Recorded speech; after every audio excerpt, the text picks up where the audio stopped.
What is going on, everybody? So today we are out here on this brand new 2025 Fat Boy. We're going to go over a few of the specs and some of the upgrades that have happened this year on this motorcycle. And then we're going to take it for a ride, and I'm going to give y'all my impressions on the brand new Fat Boy. So let's get it started. All right, so what is new in 2025 for the Fat Boy? Well, one thing you're gonna get is a motor upgrade. This bike comes with the 117 Milwaukee 8 with the custom tune on it. I think this and the Breakout are the ones that come with the custom tune, but you're gonna get 126 foot-pounds of torque and 104 horsepower. You've still got the 5-gallon tank. This is gonna get you 47 miles to the gallon. And while the majority of the Softail lineup went into 2-in-1, this and the Breakout still kept its 2-in-2 pipe. The bike has a seat height of 25.4 inches. You finally got what all of y'all have been whining about, which is LED lighting all the way around the motorcycle. And I do like this new design on the rear tail light. You're also gonna get ride modes like rain mode, road mode, and sport mode, as well as all the other rider enhancements like ABS, traction control, cornering assist, and all that good stuff. And you've got a new USB port. This is actually a USB-C. If I can get it off of there, yeah, y'all can see it there. Comes with a USB-C now. So that way all of the new charging cables and everything are going to work with your motorcycle. And I do love the stance of the Fat Boy. You've got that nice wide 240 rear tire with that fat front tire that gives it that very aggressive look. But what does she ride like? And we're about to find that out. But go ahead and take a look at the bike real quick while I throw on my helmet, and then we will get out here on the road.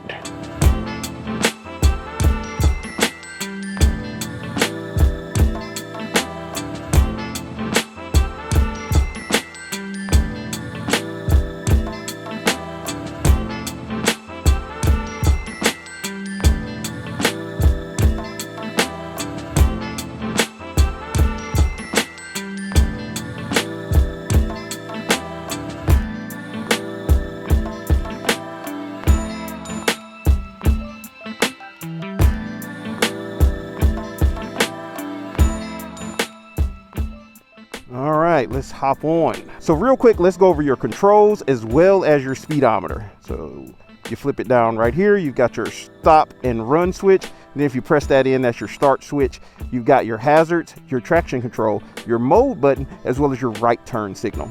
Over here on your left-hand side, you got your cruise control buttons. You've got your button to cycle through your display here.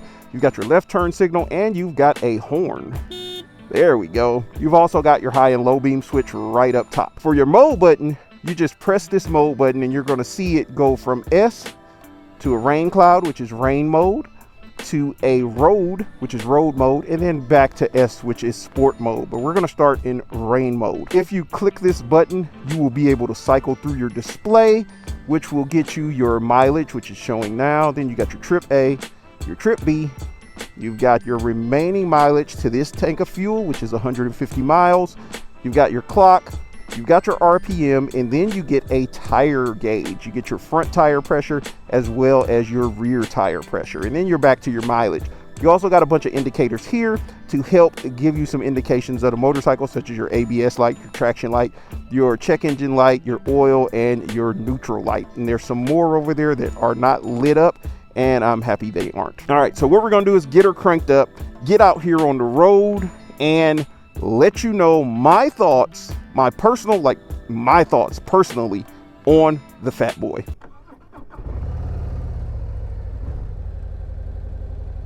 All right, you've also got these pretty cool floorboards that you can see here.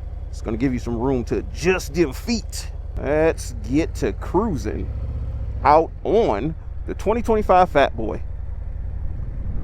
Now, if you're hearing a ton of wind, hold on, let me lower my helmet. I made my visor, I had it up, and it's windy as hell today. Now, I know I told y'all I'm gonna bring y'all reviews on every single motorcycle. It has been taking me a little longer than I planned.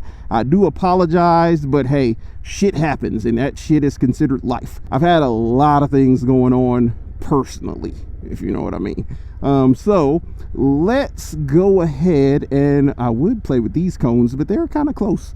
And that's one of the things I want to talk to y'all about. Look at this, check this out. Let's see if I still got it. A little bit. Oh, bobbing and weaving, bobbing. Oh, I suck. I ain't did this in a long time, so I feel like I suck at it.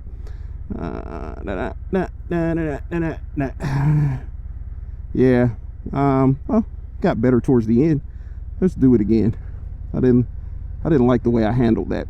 We're gonna go back down to the end and do it one more time, because the cones are here and they're probably gonna kick me out of here in a second.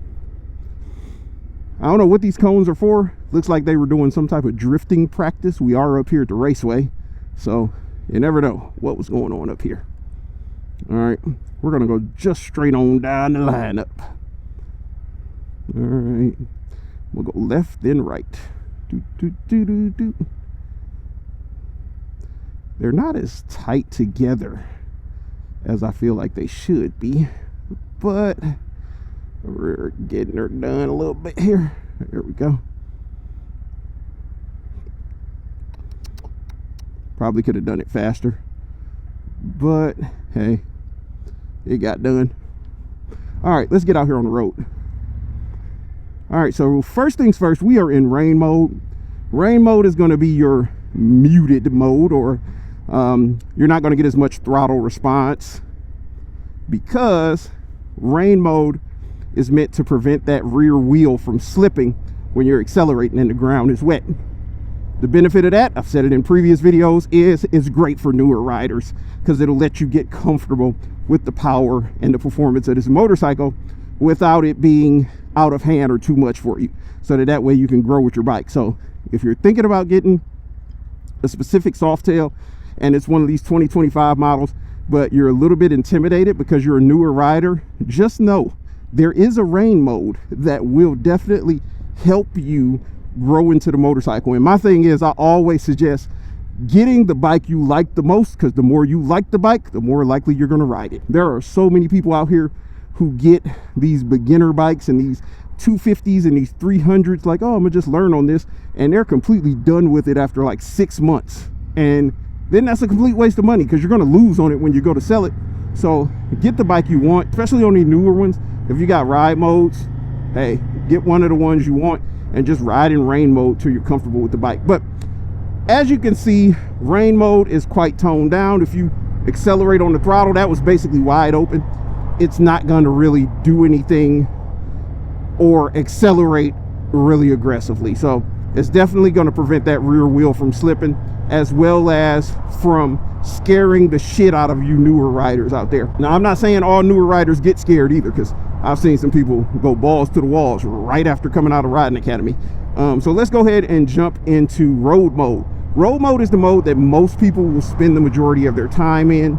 It's the mode that's going to feel the most true to a cruiser experience and a Fat Boy. It's going to just be a comfortable, responsive throttle. It's not going to be too aggressive. As you can see, you can accelerate and it's going to go, but it's not going to be anything that's going to throw you back in your seat, or anything that's too powerful or too much to handle. And it's not going to be a glitchy throttle. It's going to roll on nice and smooth. You're going to get a smooth response out of your throttle. Now, I'm going to go into sport mode once we get up here and turn. But before we do that, let's go over some ergonomics, because people ask all the time, like, well, how is it for me? I'm this size and blah, blah, blah, blah, blah. So I am 6 feet tall, 230 pounds, and the bike suits me quite comfortably. You know, my legs are at a right angle and I can't adjust with the floorboards. My handlebars are a little lower. They're a little lower than what I personally prefer. But for the styling of this bike, I feel like they are in the perfect spot. You wouldn't want high handlebars on a Fat Boy. It kind of would look goofy to me, in my opinion. But this is a comfortable seating position. I am literally sitting straight up and I have full control over the motorcycle, and it does not feel uncomfortable at all. You've got a wide seat that is low profile, so it's still stylish, but it's wide enough to crater your entire ass if you've got a wide ass. Yes, I'm saying it weird like that on purpose, but you got a wide, low profile seat, which is quite comfortable. It's not too firm, it's not too soft. In fact, it's not really soft at all, but it does not feel like you're sitting on a brick. Sorry, I'm struggling to get her down to neutral. There we go. That's because I pulled in and I was still in fourth gear and I just stopped. You're supposed to start downshifting as you get, well, whatever. So yeah, the seat is comfortable. I feel like it's got the right amount of cushion. It's got lower lumbar support, so I am locked in. When you accelerate in sport mode, it's not going to throw you on that rear seat unless you're really accelerating. Then you might slide back. So while we're sitting here, what are y'all thoughts on the Fat Boy? What do you think about the styling of it? I actually am not a fan of orange, but I do like this whiskey fire and vivid black color that this motorcycle has. It does look good. When I seen it come into the showroom, I was like, all right, it's time to review the Fat Boy because that bike looks good. And that's actually one of my favorite things about the Fat Boy is the styling of it. I love its aggressive stance that it has with the fat tire and that rear tire. But that aggressive look does come with some sacrifices, which we're going to talk about. I'm kind of wishing that turn signal was not directly under my my speedo gauge thingy right here, the arm, because I couldn't even tell it was on there for a second. All right, we're gonna turn here now.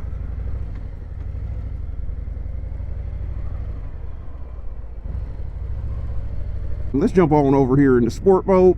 We are now entered into sport mode, which you can do while riding. I'm gonna get her up to about 25 miles per hour. I'm gonna stay in second, and at 25 miles per hour, these cars behind me probably are pissed off because of how slow I'm going.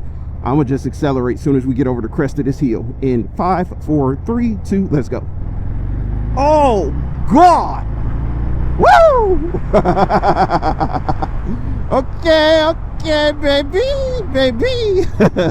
Now, that's definitely a pro of this motorcycle and this new engine that Harley has been, well, it's technically still a Milwaukee 8, but the new upgrades that Harley has been doing to these Softails, they are powerful. Now this one has the custom tune, and the Lowrider S and ST, I believe, has the high output tune on it. But these bikes move, especially in sport mode. They are some very quick and aggressive machines, and unlike previously, you wouldn't feel the power throughout the whole rev range. I feel like now, when you get up in the RPMs, you feel something extra kick in. Like, I don't know how they tune these things, but they are quick. These are some very quick motorcycles. They look hefty, but these joints move. Now, that's something else I really do like about the Fat Boy. That fat rear tire, because it's so wide, it is going to grip to the road and give you and propel you forward. That's what I'm trying to say. It's going to grip and propel you forward because it's so fat. There's so much rubber touching the road. It's just going to whoop and throw you forward. Now, again, let's talk about the sacrifices you're making by having this wide rear and wide front tire. One of the biggest sacrifices, in my opinion, these are my opinions, so don't try to rip me apart on this, is the maneuverability. Like, these bikes are not going to be as flickable as something with a traditional tire setup, like your Lowrider S, your Street Bob, any of those motorcycles, your Lowrider STs. They're not going to be as flickable and have as much maneuverability as some of those motorcycles. You have to be comfortable, like, maneuvering this bike. It does feel different. Now, you can get used to it after being on it and riding it for a little bit, but when you first jump on here, it's gonna feel a little weird to maneuver because of those fatter tires. And that is one of the downsides with going with something like the Fat Boy. You're gonna get that beautiful look. You're gonna get that aggressive motorcycle. You're gonna get that beefy stance that looks like this thing is ready to just shred up some shit.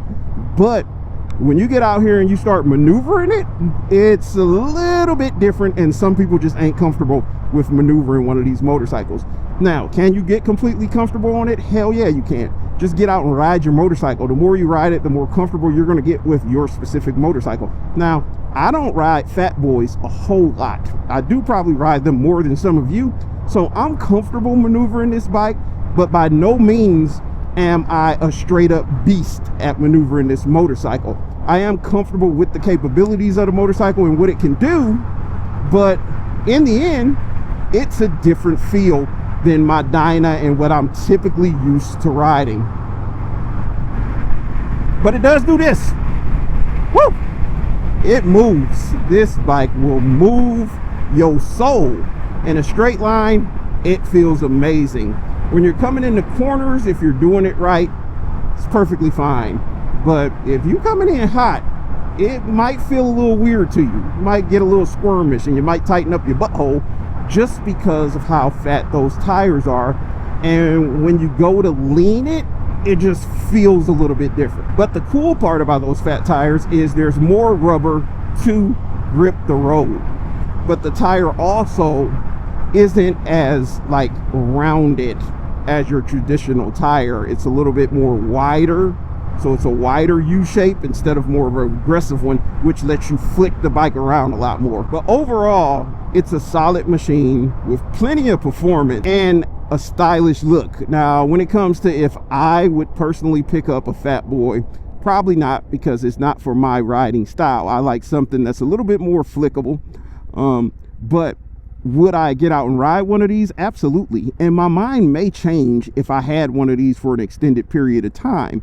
But just from riding it as much as I ride them, it's just not for me. And every bike isn't for everyone. That's why there are so many different motorcycles out here. I know some people who absolutely love their Fat Boys, and I enjoy riding it. Like, I just had an enjoyable ride on it. But is this something that I would want to take out every single day and ride? Based off my riding style, probably not. This wouldn't be my first choice. We're gonna go ahead and jump back into road mode real quick as we're pulling up to the dealership. But you won't know that until you get out and ride one. So comment down below, let me know how many of y'all have actually ridden a Fat Boy. What are your thoughts on it? Is it your style of motorcycle for your style of riding, or would you actually end up passing on this model? When it comes to turning, it feels like it just wants to stay up in the air. So out of the entire Harley-Davidson lineup, I'd say this one is one of the least maneuverable Harleys in my opinion. But it also looks damn good. So make sure you're subscribed to the channel, like this video, comment down below as I am pulling this baby back up into the dealership. And I will see y'all in the next one. Y'all like that service window entrance? I actually designed that. Haha, looks good, don't it? Deuces, love y'all.